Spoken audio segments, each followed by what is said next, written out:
It's been called the Green Revolution, a pioneering initiative that will help the environment and could create thousands of new jobs.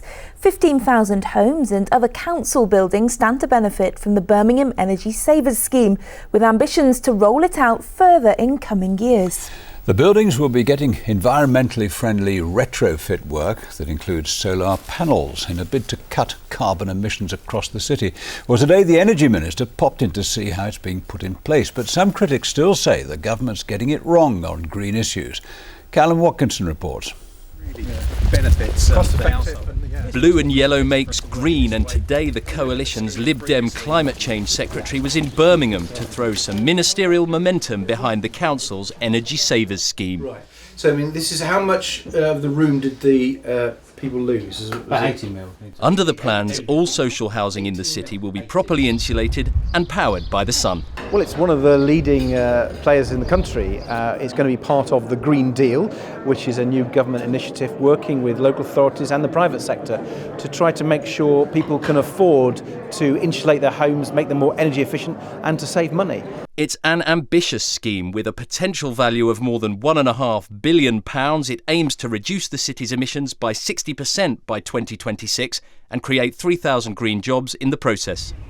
The sun may be shining on solar in Birmingham's public sector, but it's been a tough year for the industry. Last autumn, the announcement of cuts to feed-in tariffs, that's what households with solar panels make back from the grid, shook an industry that had been booming. The timing was overturned by the High Court, but the cuts are still coming, though more gradually. But we've cut the subsidies because the cost of solar panels has gone down dramatically, mainly because of huge production in China. And it was unfair that a small number of people were getting lots of government subsidies to do a small number of installations. Green lobbyists applaud Birmingham's efforts, but say central government's energy on this is misdirected. The draft energy bill put before Parliament really doesn't do enough to support renewables and has been mainly set up to try and support nuclear, which is just getting more and more expensive and more unrealistic to happen. Birmingham is doing great things, but this needs to be happening across the country, and at the moment the government support for that isn't there, and it needs to be.